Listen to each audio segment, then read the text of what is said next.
নমস্কার, জয় রাধে রাধেশ্যাম, রাধে রাধে। কৃষ্ণ তাদের দুর্দশা দেখে। শ্রীকৃষ্ণ ও তাঁর উপদেশ। কৃষ্ণ তাদের দুর্দশা দেখে। তখনও পর্যন্ত কৃষ্ণ কোনোরূপ শিক্ষা লাভ করেনি।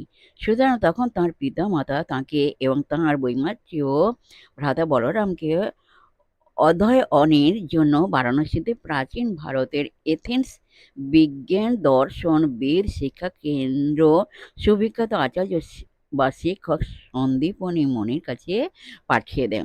মহাভারতে বর্ণিত আছে যে মাত্র 24 ঘণ্টায় কৃষ্ণ সর্বশাস্ত্র ও বেদ বিদ্যায় পারঙ্গম হয়েছিলেন।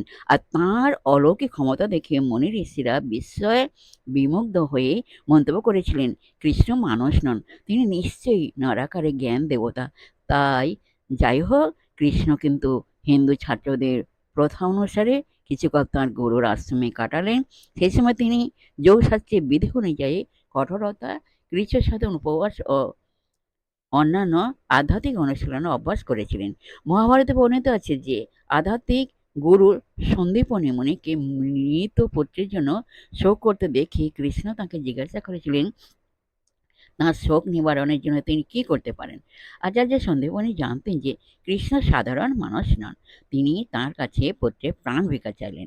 কথিত আছে যে কৃষ্ণ ওই পুত্রের প্রাণ অন্বেষণের জন্য সমুদ্রগর্ভে প্রবিষ্ট হয়েছিলেন। সেখানে তিনি এক ভীষণাকৃতি নাগ দৈত্যের সম্মুখীন হলেন। তারপর তাকে নিহত করে তার প্রকাণ্ড শব্দটি অধিকার করেন এবং শেষ পর্যন্ত তিনি জমালয়ে গমন করেন। সেখানে গিয়ে তিনি এমন উচ্চ ঈশ্বরে শঙ্খ বাজালেন যে তার প্রচণ্ড শব্দে জম্পুরীর অধিবাসীরা ভয় পেয়ে গেল। তখন পরিত্রাতা কৃষ্ণ তাদের দুর্দশা দেখে বিচলিত হয়ে বললেন, তিনি পাপ থেকে তাদেরকে রক্ষা করে স্বর্গরাজ্যে পাঠিয়ে দিলেন। অবশেষে সন্দীপনী মুনির ওই পুত্রের আত্মা অনুসন্ধান করে অলৌকিকভাবে তিনি তা মর্তে ফিরে এনে গুরুর হস্তে প্রত্যার্পণ করেন। নমস্কার, জয় রাধে রাধেশ্যাম, রাধে রাধে।